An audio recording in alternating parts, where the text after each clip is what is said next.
ಪರೀಕ್ಷೆ ಬರೆಯಲು ಬಂದಿದ್ದ ತಾಯಿಯೊಬ್ಬರ ಸಂಕಟಕ್ಕೆ ಮಿಡಿದ ಪೊಲೀಸ್ ಠಾಣೆಯ ಸಿಬ್ಬಂದಿ ಅವರ 8 ತಿಂಗಳ ಮಗುವನ್ನ ಪೋಷಿಸುವ ಮೂಲಕ ಅಪಾರ ಮಾನವೀಯತೆ ಮೆರೆದಿದ್ದಾರೆ. ಈ ಹೃದಯ ಸ್ಪರ್ಶಿ ಘಟನೆ ಬೆಂಗಳೂರಿನಲ್ಲಿ ನಡೆದಿದೆ.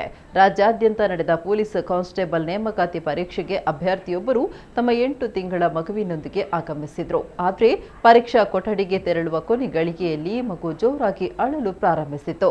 ಎಷ್ಟೇ ಪ್ರಯತ್ನಿಸಿದ್ರೂ ಅಳು ನಿಲ್ಲದಿದ್ದಾಗ ಮಗುವನ್ನ ನೋಡಿಕೊಳ್ಳಬೇಕು ಅಥವಾ ಭವಿಷ್ಯ ರೂಪಿಸುವ ಪರೀಕ್ಷೆ ಬರೀಬೇಕು ಅಂತ ತಾಯಿ ದಿಕ್ಕು ತೋಚದೆ ಸಂಕಷ್ಟ ಸ್ಥಿತಿಯಲ್ಲಿದ್ದರು. ಸ್ಥಳದಲ್ಲಿ ಬಂದೋಬಸ್ತ್ ಕರ್ತವ್ಯದಲ್ಲಿದ್ದ ಚೆನ್ನಮ್ಮನಕೆರೆ ಅಚ್ಚುಕಟ್ಟೆ ಠಾಣೆಯ ಮಹಿಳಾ ಪೊಲೀಸ್ ಸಿಬ್ಬಂದಿ ಈ ದೃಶ್ಯವನ್ನ ಗಮನಿಸಿದ್ರು. ತಕ್ಷಣ ತಾಯಿಯ ಬಳಿ ತೆರಳಿ, ನೀವು ನಿಶ್ಚಿಂತೆಯಿಂದ ಪರೀಕ್ಷೆ ಬರೆಯಿರಿ, ನಮ್ಮ ಮಗುವಿನಂತೆ ಸುರಕ್ಷಿತವಾಗಿ ನೋಡಿಕೊಳ್ಳುತ್ತೇವೆ ಅಂತ ಅಭಯ ನೀಡಿದ್ರು. ತಾಯಿ ನಿರಾಳವಾಗಿ ಪರೀಕ್ಷಾ ಕೊಠಡಿಗೆ ತೆರಳಿದ ಬಳಿಕ ಪೊಲೀಸ್ ಸಿಬ್ಬಂದಿ ಮಗುವನ್ನ ಮುದ್ದಾಡಿ ಆಟವಾಡಿಸಿ ಕಾಳಜಿಯಿಂದ ನೋಡಿಕೊಂಡ್ರು. ಪರೀಕ್ಷೆ ಮುಗಿಸಿ ಹೊರಬಂದ ತಾಯಿ ಸಿಬ್ಬಂದಿಯ ಈ ಕರುಣೆಗೆ ಕಣ್ಣೀರಿನಿಂದ ಧನ್ಯವಾದ ಸಮರ್ಪಿಸಿದ್ರು.